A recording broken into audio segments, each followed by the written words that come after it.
boy Bello, ho, ho, ho. Back Jack. Jesus Christ. Man, Jesus Christ. Anyway,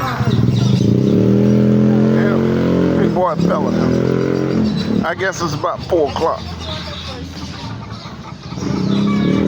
4 o'clock in the beans. I used to got up this morning about 7. About 7 o'clock.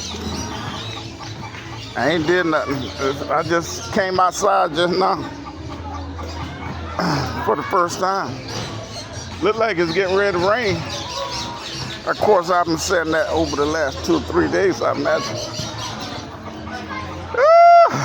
It haven't rained yet, so. Look like it's going to.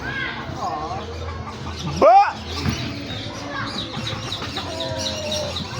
you never can tell. Lots of activities out here today, Friday, about 4 o'clock. We got our chess tournament going on here. Chess turned up, man. Oh, speaking of turned up, man. Turned up, man. Y'all remember I told y'all keep your eyes on Arkansas.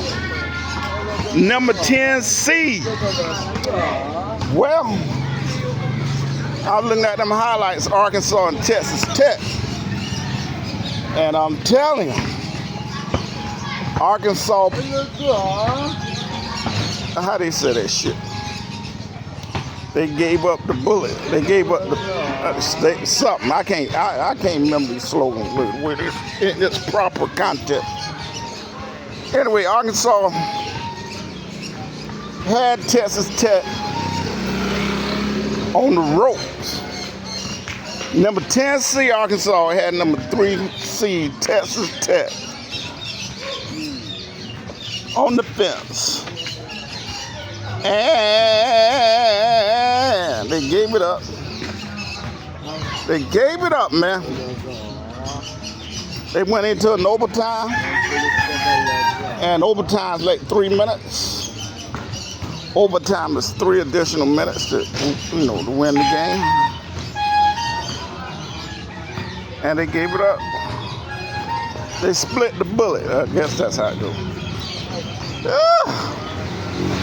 Now, I will tell you this much about Arkansas.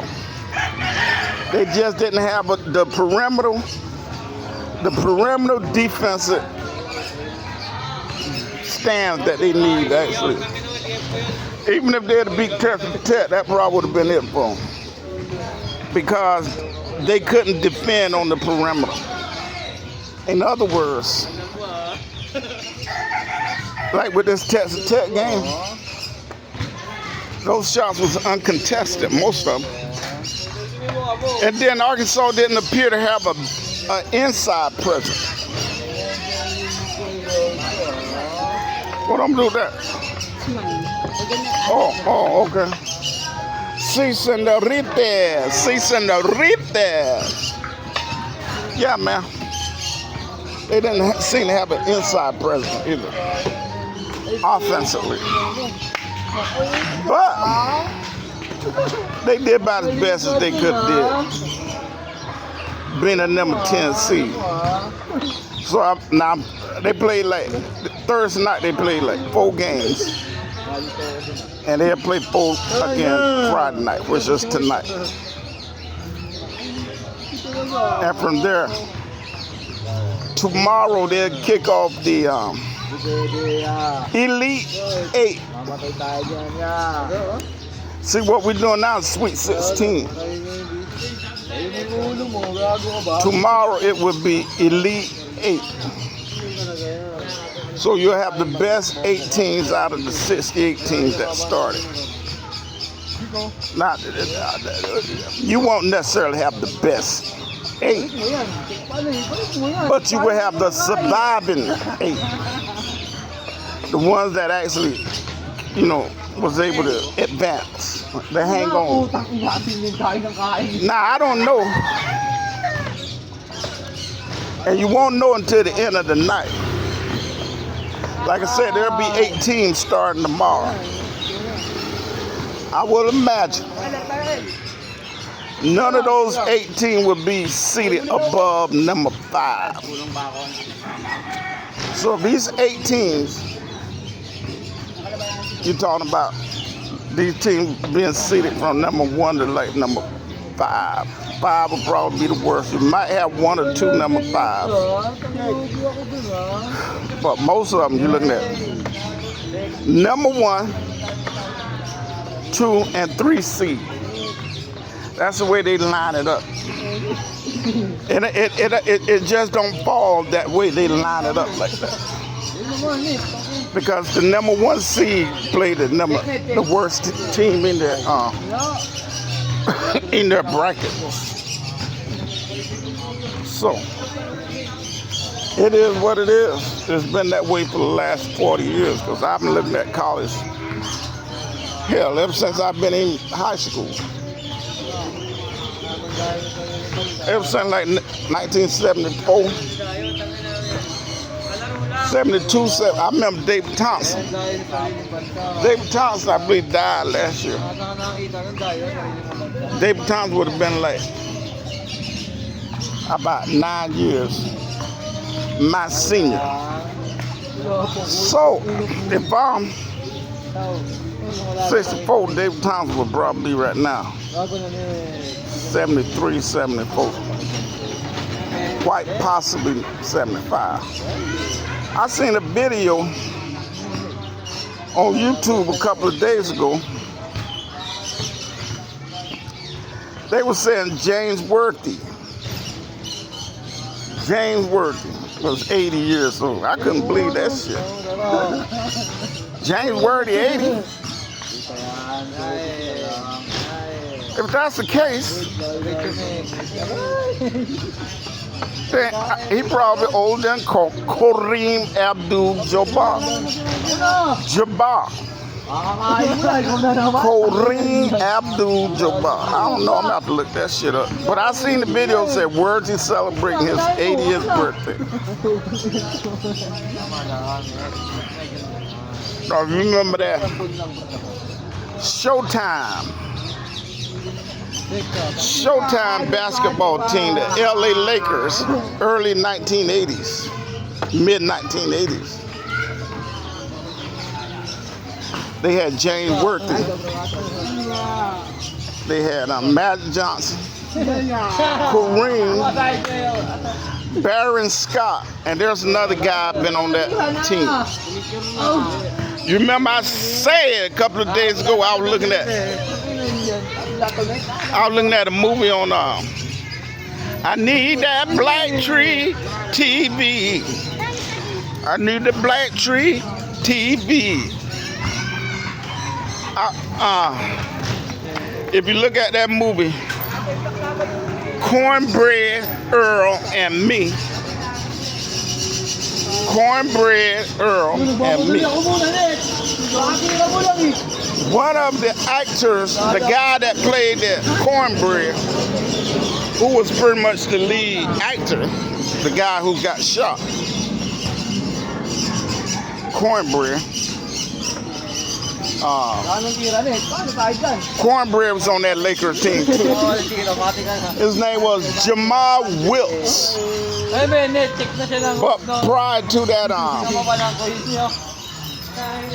to the movie, it was, if you look at the credits on the movie, it's something else. It's not Jamal, it's something else.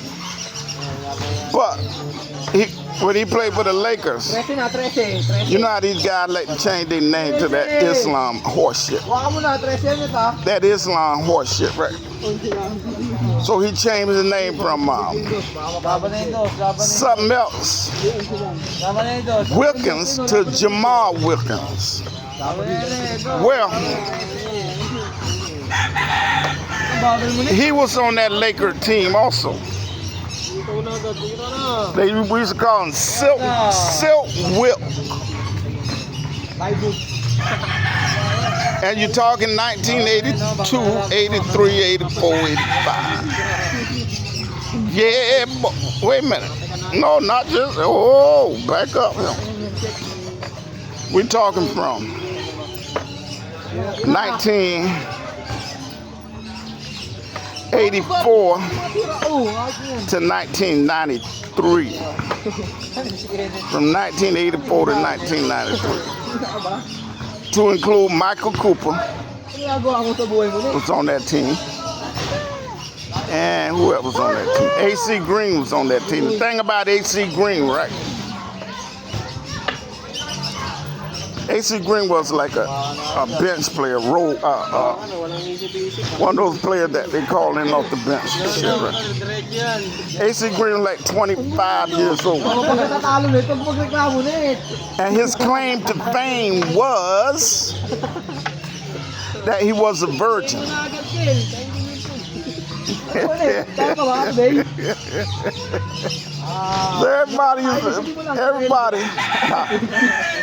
Everybody would find that rather interesting that this guy, an NBA superstar, had millions and millions of dollars, right?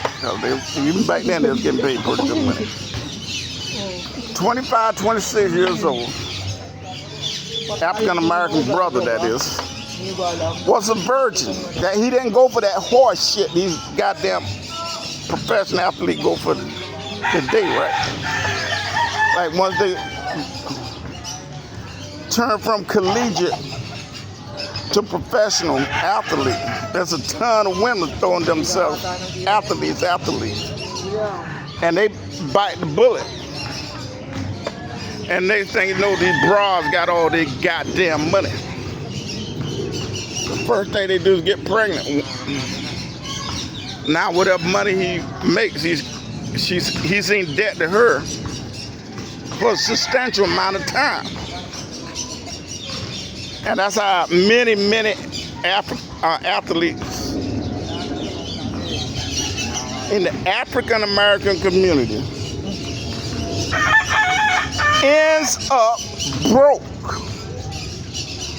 Now look at some of these guys making as much as $200 and $300 million through a 12 or 15 year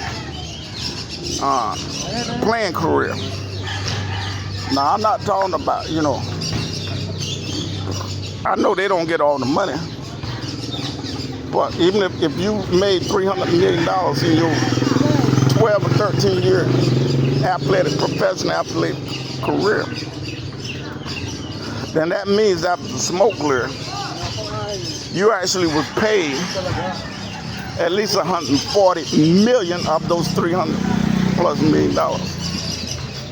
And so you let some broad sneak in through the back door and commandeer that money from your black ass before your ass gets started. But I digress. Anyway, like I said,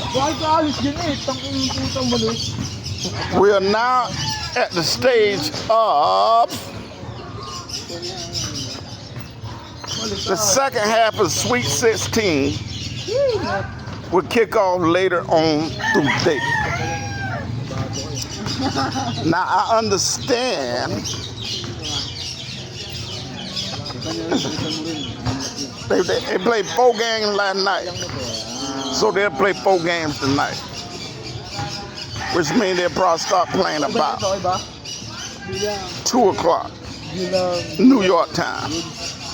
I'm sure they want to put these games on television. So I think they got 2 venues. They might have 3 venues they playing at. Some of the heavy hitters are Texas, Duke. Who else I seen? Shit, who else? Goddamn, is it Florida? Hell, I don't know. I'm trying to name some heavy hitters that you can expect to be there, who you can expect to be playing ball next Saturday. Now remember, next Saturday there's only 4 teams, so there'll be 4 teams left. So I'm trying to, what 4 teams will be playing basketball. Nate Sadie. I'm not 100% sure. Hell, I don't even know who's still playing, really. I'm about to brush up on my bracket. Man, you know, I'm just when I thought I got over my respiratory infection, seems as if the shit came back. Seems as if my respiratory infection came back. I don't know what the hell it is, man. Pretty much got over the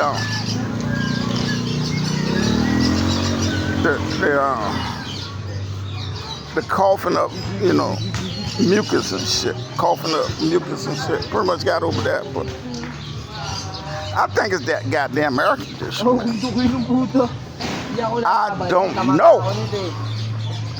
So I'm back on the medications again. I'm back on the dang gone. The kind of like the cough syrup type shit that suppressed, you know, the infection. Hopefully we can beat this thing.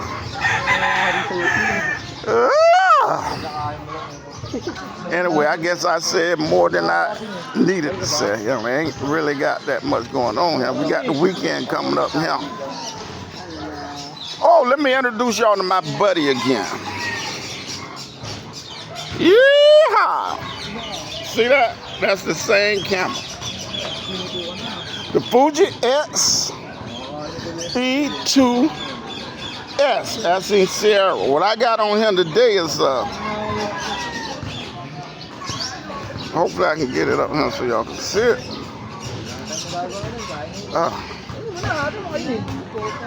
50, what's that? 56 millimeter lens. F1.4. Man, this is a good one, boy. Don't let nobody budge out. This setup right here is worth its weight in gold. I say it again. This setup here is worth its weight in gold. I would say this is about as configured as it is right now.